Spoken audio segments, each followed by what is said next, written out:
This we're going to look at these three features or these three characteristics that are used in order to help us classify organisms. How are we going to put them into their taxa? So these are physical features, reproductive strategies, and then molecular sequencing.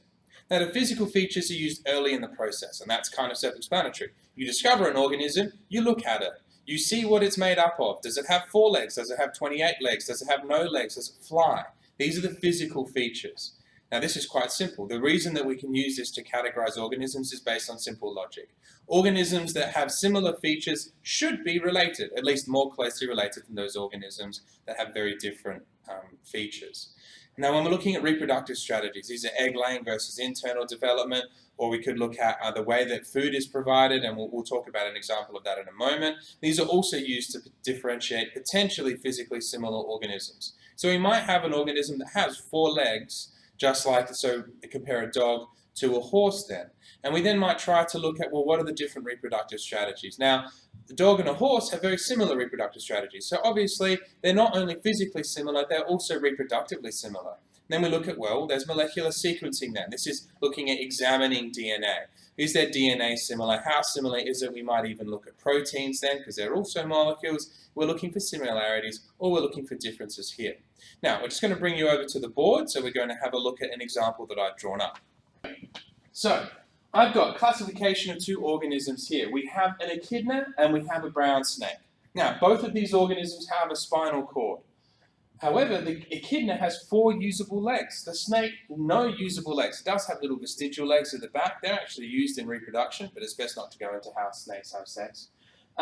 So there's a similarity. Spinal cord, there's a similarity. But here we've got a difference.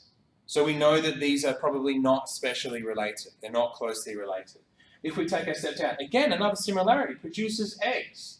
So there's a similarity, and now we're getting a little bit confused. We're into our reproductive strategies. Gone from physical, we're into reproductive strategies, so now we need to try to find a difference. Well, here it is. An echidna lactates to feed its young. So that places it into that mammalian class. Whereas for a brown snake, their young eat the food of the parent. Now that's not like a bird where the snake will actually regurgitate the food. That may happen in some instances. But what this actually means is that the young effectively fend for themselves. They will hunt their own food and they will eat whatever they can get. And then lastly, we're into our molecular differences. So the echidna has 36 chromosomes, the snake has 38 chromosomes. Now ordinarily for molecular comparisons, what we would be looking for is a specific gene, a specific piece of DNA, or a specific protein. Now I haven't had a chance to have a look at that. I did find something very interesting though. The male echidna has 9 sex chromosomes. No idea why, it's just a point of interest. I got distracted while I was researching for this. So we have our differences there. This is how we can divide our organisms. Now, this is obviously very simplistic and we need to go into a bit more detail about that, or not we, but researchers, ecologists would go into more detail about that. But this is a basic idea of how we can get around this. Now looking at molecular comparisons. Here we have our slide here. DNA and proteins, able to be compared across different species because of the identical building blocks. We're not comparing apples with oranges, we are comparing apples with apples, but it's like a Granny Smith compared to a Fuji apple compared to a Red Delicious. They're all apples, but they're all slightly different apples. So we can compare the nucleotides, we can compare the amino acids, and we can look for what the differences are. The classic example of this is cytochrome C. This is a protein that is found in every living organism we have yet found, whether it's bacterial or whether it's humans. We have this cytochrome C protein.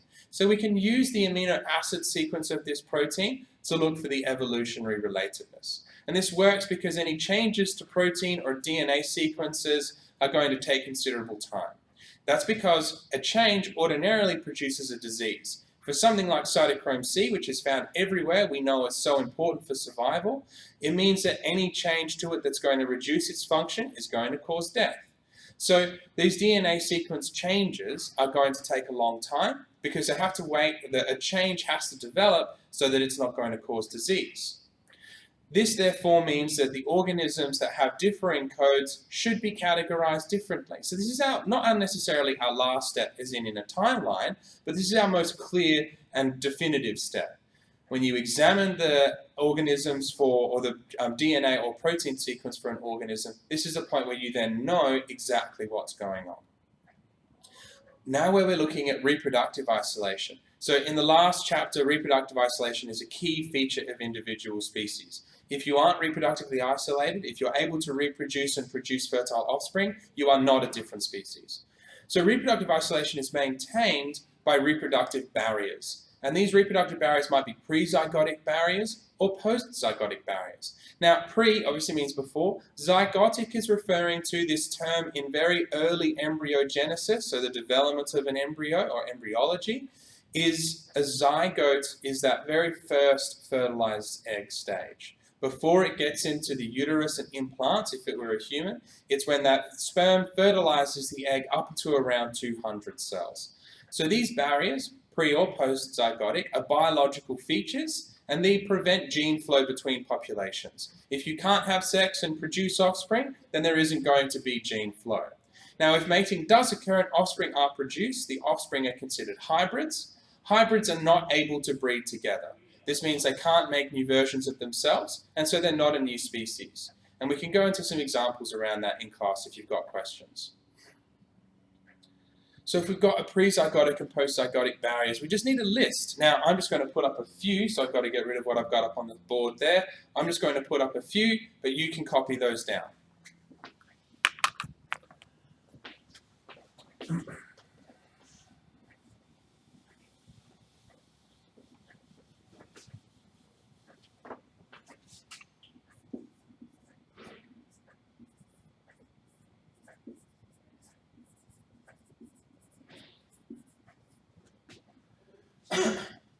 So firstly, our pre-zygotic barriers.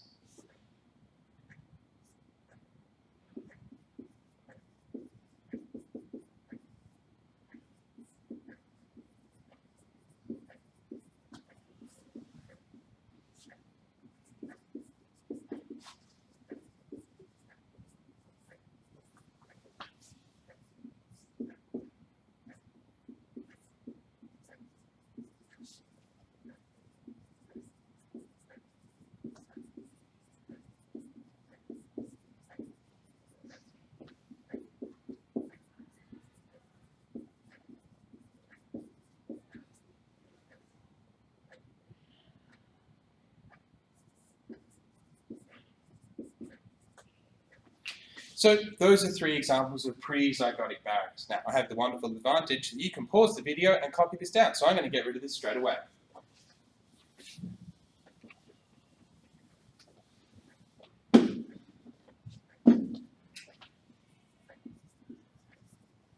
Now we're into post-zygotic barriers. So this is after fertilization has occurred, what are the sorts of barriers?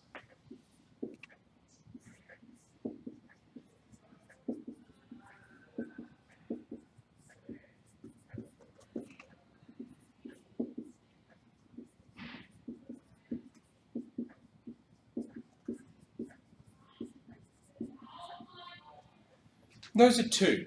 So in post-zygotic barriers, we've got that the offspring might be infertile, or that the offspring is sickly, or that the offspring just dies.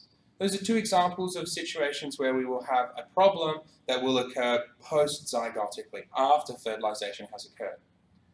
Now, that brings us to the end of today's video, Year 11s. Please, once again, email questions, follow-up issues in class, so that we can deal with those promptly. Thank you.